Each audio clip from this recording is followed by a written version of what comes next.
Pandian stores குடும்பமும் அழகோ அழகு குடும்பமும் ஒன்னா தீம் பார்க் போறாங்க. அங்க என்ன நடக்குதுன்னு பாக்கலாமா? மீனா சொல்றான், அத்தை இத பாருங்க, நம்ம ஊர் காரமட தேர் திருவிழா கூட்டத்தை விட இங்க கூட்டம் அதிகமா இருக்கு. சென்னைனா சென்னை தான். இன்னைக்கு ஒரு நாள் ஃபுல்லா நம்ம பாண்டியன் ஸ்டோர்ஸ் கவலை எல்லாம் மறந்துட்டு ஜாலியா இருக்க போறோம். என்னங்க நான் சொல்றது சரிதானே அப்படின்னு செந்தில் கேக்குறான். செந்தில் திடீர்னு ஆமா மீனா, கண்டிப்பா ஜாலியா இருக்கணும், அதானே முக்கியம் அப்படிங்கிறான். ராஜி செந்தில பார்த்து, என்ன மாமா நீங்க மட்டும் ஒரு மாதிரியா இருக்கீங்க, தீம் பார்க் போறோம்னு சொன்ன உடனே சந்தோஷப்பட்டீங்கன்னு சொன்னாங்க அக்கா, ஆனா நீங்க ஏன் இவ்வளவு டென்ஷனா இருக்கீங்க அப்படின்னு கேக்குறான். கோமதி எதுக்கு, அவனுக்கு வேலை ஜாஸ்தியா இருக்கும்டி, கவர்மெண்ட் ஆபீஸ்ல வேலை பாக்குறதுன்னா சின்ன விஷயமா என்ன, சும்மா இரு ராஜி அப்படிங்கிறான். தூரத்துல பாகியராஜும் சுரேஷும் அவங்களோட அம்மா அப்பாவோட நடந்து வராங்க. பக்கத்துல வந்ததும் லட்சுமி கோமதியை பார்த்து, இது யார் கோமதி, புதுசா இருக்கேன்னு கேக்குறாங்க.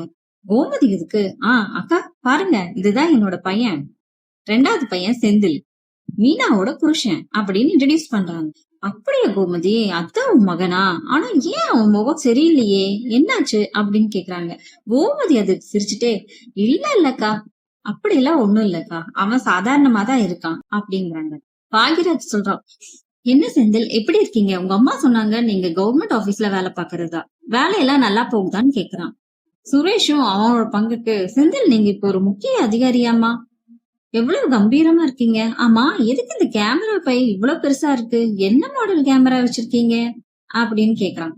அதுக்கு செந்தில் பதட்டமா இருக்கான், பைய தடவிட்டு, அது சுரேஷ் லேட்டஸ்ட் மாடல், ஆபீஸ்ல முக்கியமான விசிட்டர்ஸ் எல்லாம் வரும்போது போட்டோ எடுக்க வாங்கினது, அத ஜாக்கிரதையா கொண்டு வந்திருக்கேன், நம்ம இங்கெல்லாம் போட்டோ எடுக்கணும் இல்லையா, அதுக்காக.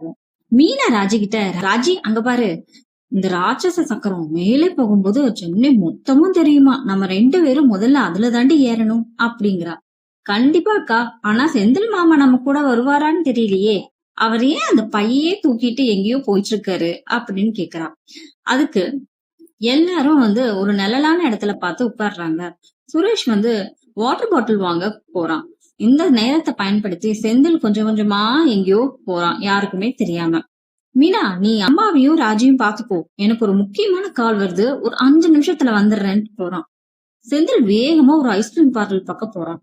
அங்க கான்ட்ராக்டர் ஒருத்தர் நின்னுட்டு இருக்காரு, ஒரு பெரிய கேமரா பையோட காத்துட்டு இருக்காரு. சார் ஏன் இவ்வளவு லேட், நான் அரை மணி நேரமா உங்களுக்காக தான் இங்க நிக்கிறேன், இதுல 5 லட்சம் ரூபாய் இருக்கு, நீங்க கேட்ட மாதிரியே கட்டுக்கட்டா வச்சிருக்கேன், நாளைக்கு அந்த கான்ட்ராக்ட் ஃபைல எனக்கு சைன் போட்டு கொடுத்துருங்க சார் அப்படிங்கிறான். செந்தில் பயத்துல வேர்க்குது அவனுக்கு. மெதுவா பேசுங்க குமார், இப்பதான் அந்த பாகியராஜும் சுரேஷும் மீட் பண்ணிருக்கேன், அவங்கள பார்த்தா ரொம்ப நேர்மையானவங்க போல தெரியுது, யாராவது பார்த்தா என் மானம் போயிடும், பையன் சீக்கிரம் கொடுங்க அப்படிங்கிறான். கான்ட்ராக்டர் பணப்பைய செந்திலிடம் கொடுக்கறான். செந்தில் அதை தோல்ல இருந்த பழைய பையில திணிச்சு கொண்டு வேகமா போறான். எதிர்பாராத விதமா அங்க பாகியராஜும் சுரேஷும் கையில கட்டிக்கிட்டு அவனையே பார்த்துட்டு நிக்கிறாங்க. பாகியராஜ் செந்தில பார்த்து, என்ன செந்தில், யார் எங்ககிட்ட பேசிட்டு இருந்தீங்க, யார் இவரு, உங்களை ரொம்ப நேரமா ஆளையே காணோம்னு சுரேஷ் சொன்னா, அதை தேடிக்கிட்டு வந்தோம் அப்படின்றான். ஆமா செந்தில், அந்த பையன் இவ்வளவு டைட்டா புடிச்சிட்டு இருக்கீங்க, ஏன் இவ்வளவு வேர்க்குது உங்களுக்கு, யார் இவரு அப்படின்னு கேக்குறான். செந்தில் அதுக்கு, அது இவர் என் ஆபீஸ்ல வேலை செய்யற ஒருத்தரோட தெரிஞ்சவரு, தீம் பார்க்குக்கு வந்த இடத்துல ஒரு பழைய கேமராவை வாடகைக்கு கொடுக்க வந்திருக்காரு, நாம இன்னைக்கு எடுக்க போற போட்டோ எல்லாம் இதுல தெளிவா வரும்னு சொன்னாரு, அதான் அவர்கிட்ட பேசிட்டு இருந்தேன். சுரேஷ் சந்தேகமா, ஏன் செந்தில், நம்ம கிட்டதான் நல்ல போன் இருக்கு, அப்புறம் எதுக்கு பழைய கேமரா, சரி விடுங்க, அந்த பையன் என்கிட்ட கொடுங்க, நான் தூக்கிட்டு வரேன் அப்படிங்கிறாரு. அதுக்கு செந்தில் கத்துறான், வேண்டாம் சுரேஷ், இது ஏன் பொறுப்பு, நான் பாத்துக்கிறேன், நீங்க போங்க. பாகியராஜுக்கும் சுரேஷுக்கும் ஏன் இப்படி கோச்சுக்கிறாங்க அப்படின்னு எந்த ரீசன் தெரியல அவங்களுக்கு. செந்திலுக்கு ஏன் இவ்வளவு கோவம் வருதுன்ட்டு பாகியராஜுக்கும் சுரேஷும் ரொம்ப கன்ஃபியூஸ்டா இருக்காங்க. லட்சுமி கோமதி கிட்ட, கோமதி உன் மகனை செந்தில பார்த்தா எனக்கு என்னவோ போல இருக்கு, அந்த பையன் யார்கிட்டயும் கொடுக்க மாட்டேங்கிறான், அந்த பையில ஏதோ இருக்கு, அவன் செய்யற காரியம் அவனுக்கும் தெரியல உனக்கும் புரியல, ஜாக்கிரதையா இருந்துறாங்க. அடுத்த சீன்ல பாகியராஜும் சுரேஷும் ஏற்கனவே தண்ணிக்குள்ளதான் இருக்காங்க, சிரிச்சு பேசிட்டு இருக்காங்க, தண்ணிக்குள்ள விளையாண்டுட்டே. மீனாவும் ராஜியும் கை கோத்துட்டு ராட்சச ஸ்லைடு கிட்ட நின்னுட்டு இருக்காங்க. மீனா செந்தில பார்த்து, என்னங்க என்ன வேடிக்கை பார்த்துட்டு இருக்கீங்க, இதோ பாருங்க சுரேஷத்தான் எவ்வளவு ஜாலியா தண்ணிக்குள்ள குதிக்கிறாருன்னு, நீங்களும் வாங்க, அந்த கேமரா பைய அத்தைகிட்ட குடுத்துட்டு வாங்களே அப்படிங்கிறா. செந்தில் ரொம்ப பதட்டமாயிட்டு, இல்ல மீனா, எனக்கு தலைவலி வர மாதிரி இருக்கு, அதுவும் இல்லாம இந்த கேமரா ரொம்ப சென்சிட்டிவ். ஒரு சொட்டு தண்ணி பட்டா கூட லென்ஸ் வீணாயிடும். 5 லட்சம் ரூபாய் பெருமானமுள்ள பொருள் இது. என் உத்தியோகத்துக்கு இது முக்கியம். நீங்க விளையாடுங்க, நான் இங்கேயே உட்காந்துக்கிறேன் அப்படிங்கிறான். சுரேஷ் தண்ணிக்குள்ள இருந்து வெளியே வரான். என்ன செந்தில், இன்னும் இப்படியே இருக்கீங்க? சரி, அந்த பையன் அங்க இருக்கிற சேஃப்டி லாக்கர்ல வச்சிடலாம், வாங்க, நான் கூட வரேன். அப்புறம் நீங்க நிம்மதியா விளையாடலாம். ஒரு கேமராக்காக இவ்வளவு பயப்பட தேவையில்லைல்ல அப்படின்னு சொல்றான். அதுக்கு செந்தில், சுரேஷ் நான் வரல, ஒரு முறை சொன்னா கேட்க மாட்டியா? என் பையன் நான் எங்க வேணா வைப்பேன், எப்படி பாத்துக்கணும்னு எனக்கு தெரியும், நீ உன் வேலையை பார்த்துட்டு போ அப்படின்னு ரொம்ப திமிரா சொல்றான். செந்திலோட இந்த ஆக்ரோஷத்தை பார்த்து எல்லாருமே டென்ஷன் ஆகுறாங்க. பாக்கியராஜ் இத தூரத்துல இருந்து பார்த்துட்டு மெதுவா நடந்து வரான். லட்சுமி கோமதி கிட்ட, பாத்தியா கோமதி, உன் மகன் ஏன் இவ்வளவு அவசரப்படுறான்? ஒரு சாதாரண கேமரா பையன் லாக்கர்ல வைக்கிறதுக்கு எதுக்கு இவ்வளவு பதட்டம்? அவன் கண்ணுல நேர்மை தெரியல கோமதி, ஏதோ ஒரு திருட்டுத்தனம் தான் தெரியுது.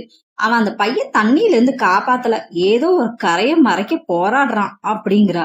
கோமதி அதுக்கு, அப்படியெல்லாம் இல்லைங்க, செந்தில் இப்படி எரிஞ்சு விழுந்து நான் பார்த்ததே இல்ல, ஏதோ ஒரு பெரிய பாரம் அவன் மனசு அழுத்திட்டு இருக்குன்னு மட்டும் புரியுது அப்படின்னு சொல்றாங்க. மத்தியானம் 2 மணி ஆயிடுது. எல்லாரும் உட்காந்து ஒன்ன சாப்பிட்டு இருக்காங்க. பாக்கியராஜோட அப்பா அவங்க குடும்ப நேர்மையை பத்தி பெருமையா பேசிக்கிட்டு இருக்காரு. செந்தில பார்த்து, செந்தில் தம்பி, இந்த காலத்துல அரசாங்க உத்தியோகம் கொடுக்கறது எல்லாம் சாதாரண விஷயம் இல்ல. ஆனா நீங்க அந்த பதவிக்கு வந்திருக்கீங்கன்னா உங்களோட உழைப்பு தெரியுது. உங்க அம்மா எவ்வளவோ சொல்லியிருக்காங்க உங்க அப்பாவை பத்தி, அவர் ரொம்ப நேர்மையானவரு, ஒரு கணக்கு மாறினாலும் அவருக்கு தூக்கமே வராது, நியாயமான வியாபாரின்னு. நீங்களும் உங்க அப்பா மாதிரி ரொம்ப கராராவும் நேர்மையாவும் இருப்பீங்கன்னு நாங்க எல்லாரும் நம்புறோம் அப்படிங்கிறாரு. பாக்கியராஜோட அப்பா பேச பேச செந்திலுக்கு தான் தொண்டை வறண்டு போகுது. அவனது கையெல்லாம் நடுங்குது.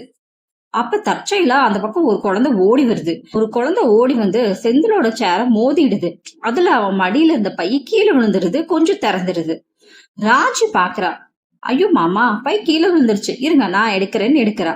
செந்தில பதறி போய், வேண்டாம் ராஜி, தொடாத, நானே எடுத்துக்கிறேங்கிறான். செந்தில் குனிஞ்சு எடுக்கிறதுக்குள்ள ராஜு பைய தூக்கிடுறா. பையன் இவ்வளவு கனமா இருக்கு அப்படின்னு யோசிச்சுட்டே எடுக்கிறா. அப்புறம் பார்த்தா அதுல நிறைய கட்டுக்கட்டா பணம் தான் இருக்கு. உடனே ராஜி, அத்த, செந்தில் மாமா பையில கேமரா இல்ல அத்த, வெறும் காசு, கட்டுக்கட்டா பணம் இருக்கு பாருங்க அப்படிங்கிறா. இத கேட்டு எல்லாரும் என்னடா இது அப்படின்னு எழுந்து நிக்கிறாங்க. பாக்கியராஜும் சுரேஷ் மூஞ்சி பார்த்தாலே ஒருவித ஏமாற்றமும் கோபமும் தான் தெரியுது. கோமதி மெதுவா நடந்து வராங்க. அந்த பைய எடுத்துட்டு உள்ள இருந்த 5 லட்சம் பணத்தை எடுத்து எல்லார் கண்ணுலயும் படுது. மீனா அவ வாய பூத்துக்கிட்டு அழுக தொடங்கிடுறா. கோமதி செந்தில் கிட்ட அவ சத்தைய புடிச்சு கேக்குறாங்க, செந்தில், உனக்கு ஏதடா இவ்வளவு பணம்? பதில் சொல்லு. இதுவா உன் கேமரா? உழைச்சு வர 1 ரூபாயில கஞ்சி நமக்காக காப்பாத்துண்டா. ஆனா இந்த அநியாய காசு நம்ம குடும்பத்தையே சுடுகாடு ஆக்கிடும்னு உனக்கு தெரியாதா? உன் அப்பா தெரிஞ்சா உயிரையே விட்டுருவாரா அப்படிங்கிறான். மீனா, ஏங்க இதற்காகத்தானா தீம் பார்க்க முழுக்க இந்த பையன் ஒரு குழந்தை மாதிரி பிடிச்சிட்டு அலைஞ்சிங்க? நம்ம கஷ்டப்பட்டாலும் கௌரவமா வாழலாம்னு நினைச்ச ஆளா இந்த அழகா அழகு குடும்பம் முன்னாடி எங்களை இப்படி தலகுனிய வச்சுட்டீங்களே அப்படின்னு வருத்தமா பேசுறா. சுரேஷ் செந்தில் பக்கத்துல செந்தில், நான் உங்களுக்கு ஒரு கௌரவமான கவர்மெண்ட் சர்வெண்ட் நினைச்சேன், மதிச்சேன். ஆனா அந்த கான்ட்ராக்டர் கிட்ட லஞ்சம் வாங்கிட்டு என்கிட்ட கேமரான்னு போய் சொன்னீங்களே, இதுக்குதான் எங்க கூட விளையாட வரலையான்னு நக்கெல்லாம் கேக்குறான். பாக்கியராஜோட அப்பா செந்தில் கிட்ட, செந்தில் தம்பி, பண்ணது தப்பு பண்றது சுலபம், ஆனா அதோட சுமைய காலம் முழுக்க சுமக்குது நரகம். பாண்டியன் இந்த விஷயம் தெரிஞ்சா உடஞ்சு போயிடுவாரு. இன்னும் நேரம் இருக்கு, இந்த பணத்தை இப்பவே அந்த ஆள்கிட்ட போய் திருப்பி கொடுங்க, இல்லைன்னா இந்த தீம் பார்க்க விட்டு நீங்க வெளியே போகும்போது போலீஸ் தான் உங்களை வரவேற்கும் அப்படின்னு எச்சரிக்கிறாரு. லட்சுமி கோமதி கிட்ட, கோமதி, நான் அப்பவே சொன்னேன்ல உன் பையன் சரியில்லைன்ட்டு, அவன் மொழியே சரியில்லைன்னு, அவன் பையில கரை இருக்குன்ட்டு. இப்ப பாரு, அவன் திருந்தலைன்னா அவன் வாழ்க்கை மட்டுமில்ல, உன் மகனோட வாழ்க்கையும் மருமகளோட வாழ்க்கையும் எதிர்காலமும் எல்லாம் இந்த சென்னையிலேயே மண்ணாயிடும் அப்படின்னு சொல்றாங்க. செந்திலுக்கு உடனே அழுக வந்துருது. கோமதி கால்ல விழுகுறான். என்னோட பேராசையாலதான் இப்படி எல்லாம் பண்ண, என்னை மன்னிச்சிடுமா அப்படின்னு சொல்றான். கோமதி, இதுக்கு பணம் போனா சம்பாதிச்சுக்கலாம் செந்தில், ஆனா பாண்டியன் ஸ்டோர்ஸ் மேல இருக்க நம்பிக்கையும் நம்ம குடும்பத்தோட நேர்மையும் போனா அது என்னைக்கும் திரும்ப வராது. இன்னைக்கு நீ தப்பிச்சிட்ட, ஆனா நேர்மையை தொலைச்சா என்னைக்கும் தப்பிக்க முடியாது. இதுதான் உனக்கு கடைசி எச்சரிக்கை, திருந்த வழியப்பாரு அப்படின்னு சொல்றாங்க. இதோட இந்த எபிசோட் முடியுது.